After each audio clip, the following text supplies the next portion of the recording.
Bonjour mesdames et messieurs, bienvenue dans ce 6h30. La Confédération Générale des Entreprises de Côte d'Ivoire, la CGC, a reçu hier mardi, dans ses locaux, Michel Candessus, l'ancien directeur général du Fonds monétaire international et gouverneur honoraire de la Banque de France. Avec le patronat ivoirien, Michel Candessus a échangé sur le thème « Champions nationaux et émergence ivoirienne ». Cette rencontre s'est tenue en présence du vice-président Daniel Kablan-Duncan et du Premier ministre Amadou Gon Coulibaly. Elle a été l'occasion pour l'ancien patron du FMI de saluer le niveau et le modèle de croissance de la Côte d'Ivoire. Nous y reviendrons dans nos prochains journaux. Environ 57% de la production mondiale de manioc provient de l'Afrique. Malheureusement, le continent détient le plus faible rendement 10 tonnes à l'hectare, comparé à l'Asie qui affiche un rendement à plus de 21 tonnes à l'hectare. Pourtant, l'Afrique dispose de variétés hautement productives dont le potentiel peut dépasser 40 tonnes à l'hectare. Ce qui effraie et décourage les producteurs, c'est la propagation des maladies virales dans la mosaïque africaine du manioc, pouvant détruire entre 20 et 90% de la production. Et la Côte d'Ivoire n'est pas épargnée. Actuellement, une deuxième maladie détruit les champs de manioc en Afrique de l'Est. Quand les maladies virales menacent la production du manioc, c'est un dossier, il est signé Francis Boifo.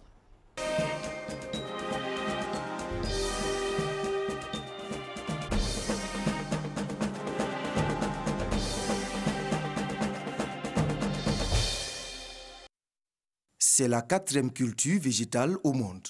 Le manioc représente la première source de calories et constitue la nourriture quotidienne de plus de 800 millions de personnes à travers le monde et 300 millions en Afrique. Au Gabon, nous mangeons le manioc comme aliment de base et qui accompagne tout ce qu'on a comme aliment. Le Burkina Faso, l'essentiel de la production effectivement de manioc est destiné à l'industrie.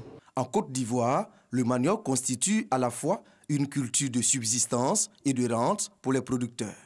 Les produits dérivés sont multiples. Atiké, foutou, placali, farine, amidon, gari et font l'objet de commerces permettant aux ménagères de se prendre en charge. On ne peut pas attirer là 2 fois dans la semaine. Si on a attiré au toit, si c'est bien plein, souvent on peut sortir au moins 40 000, soit 50 000. Si ce n'est pas bien plein, 30 000. Source de revenus, l'Afrique de l'Ouest produit 30,8% du manioc dans le monde selon l'Organisation des Nations Unies pour l'alimentation et l'agriculture, soit plus de la moitié de la production du continent africain, 56,4%. Mais pour combien de temps? Les experts, virologues et sélectionneurs du manioc s'accordent à dire que la production pourrait considérablement baisser les années à venir à cause du virus de la mosaïque africaine du manioc. En Côte d'Ivoire, les chercheurs du Centre national de recherche agronomique CNRA travaillent avec cette productrice. Hortense Aou Kouadio, la quarantaine révolue, est originaire de Lokassou, village situé à 10 km de Bouaké dans la région de Gbeke. Elle nous emmène visiter un de ses champs à 1 km de son village. Hortense ne s'y était pas rendue depuis 2 semaines parce que, découragée par la propagation du virus de la mosaïque africaine du manioc. Ça, c'est déjà attaqué. Donc, c'est en train de contaminer ça là. La majorité est contaminée. Et c'est toutes les variétés aussi. Il y a un baïbo. Vraiment, ça nous décourage. Ça fait beaucoup longtemps que ces genres de trucs-là nous fatiguent. Or que c'est le manioc qu'on prend pour faire tous nos besoins. Avec cette maladie, Hortense pourrait se retrouver avec moins de la moitié de sa production habituelle, 10 tonnes à l'hectare. Les virologues et sélectionneurs du CNRA, basés à Bouaké, se disent préoccupés par la présence du virus. On reconnaît les feuilles au niveau de la lème. On voit qu'ici, il y a des taches sur la lème et un rétrécissement au niveau de la lème, ce qui est différent des feuilles normales. Vous voyez un peu cette parcelle qui est complètement attaquée par la mosaïque africaine. Et pratiquement tous les plants sont rabougris. Elles ne peuvent pas grandir. Du coup, ne peuvent pas donner les racines tubereuses qu'il faut. Les pertes de production et de rendement vont jusqu'à de 20 à 90% dans les cas graves. Estimée à plus de 5 millions de tonnes en 2016, la production de manioc de la Côte d'Ivoire pourrait baisser. Pour un pays comme la Côte d'Ivoire, qui exporte énormément de pâtes de manioc, qui, par exemple, ne serait-ce que pour le Burkina, est estimé à 12 milliards de francs. Imaginez une baisse de production au niveau de la Côte d'Ivoire. Ça affecte non seulement cette exportation-là, donc par ricochet toute la chaîne d'emploi que cela affecte. Les sélectionneurs ivoiriens en sont conscients. Ils multiplient les recherches. À ce jour, Sénégal a mis au point plusieurs variétés. La dernière série qui a été mise au point depuis 2008 jusqu'à présent, il y en a 8. Alors cette série est dénommée beaucoup. L'ensemble de ces variétés résistent aux maladies et ravageurs. Ce sont des variétés qui sont très productives. Les rendements vont de 30 tonnes hectares à 40 tonnes hectares sur la station.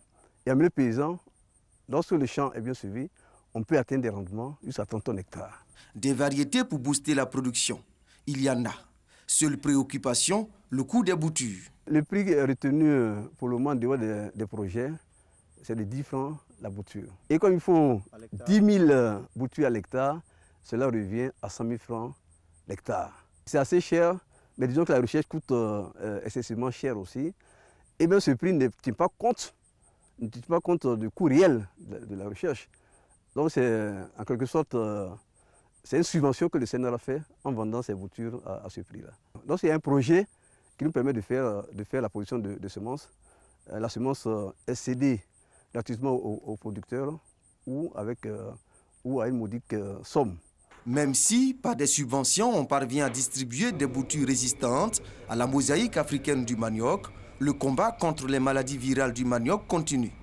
Un autre virus sévit en ce moment en Afrique de l'Est et pourrait atteindre la zone ouest. Il s'agit de la maladie de la suie brune du manioc, qui heureusement n'est pas encore arrivée en Côte d'Ivoire. À l'université Félix Houphouët-Boigny, précisément, dans les laboratoires du programme ouest-africain d'épidémiologie virale pour la sécurité alimentaire WAVE, on cherche déjà les solutions. Elle est beaucoup plus dévastatrice et les pertes vont de 90 à 100%. Elle attaque non seulement les feuilles, les racines, mais les tiges. Et dans les racines, nous avons des nécroses, c'est nauséabond, on ne peut rien faire avec ces racines. Donc, si cette maladie arrive en Côte d'Ivoire, nous pouvons dire bye bye la Tchéquie. Si aujourd'hui nous détectons ce virus quelque part en Côte d'Ivoire, nous, en tant que WAVE, nous n'avons pas le mandat de dire quoi que ce soit à la population, nous n'avons pas le mandat de prendre des mesures pour arrêter la propagation de cette maladie. Donc, il faut un système de surveillance, de veille, il faut un système d'alerte précoce, il faut un système de réponse à cette maladie. En attendant, les virologues conseillent aux producteurs d'utiliser des plantes saines de manioc pour les cultures, de détruire les plants attaqués par la mosaïque africaine de manioc. Seule mesure à ce jour pour éviter les baisses de rendement et la propagation de la maladie. Place au cinéma, le Discope Abidjan se poursuit. Vous allez le voir en images. Hier, mardi, a été la deuxième journée de cette 4e édition. La journée a été marquée par un panel de discussion sur la collaboration entre l'Afrique subsaharienne et les pays d'Afrique du Nord. Je rappelle que ce rendez-vous de l'audiovisuel a démarré le 28 mai dernier et il referme ses portes ce mercredi 30 mai 2018.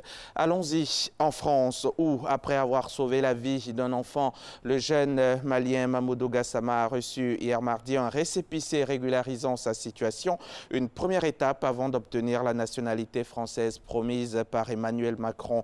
Il s'est ensuite rendu à la brigade des sapeurs-pompiers où il doit effectuer son service civique. Et puis annoncé, puis annulé, le sommet du 12 juin entre les dirigeants américains et nord-coréens est de nouveau envisagé. Hier mardi, l'agence de presse sud-coréenne annonce qu'un haut gradé nord-coréen est en route pour les États-Unis. Il s'agit du général Kim Yong-chol, dont la visite a été confirmée par un tweet de Donald Trump, un poids lourd du régime de Pyongyang. Et c'est la fin de ce journal. Merci de l'avoir suivi. Merci Hamza.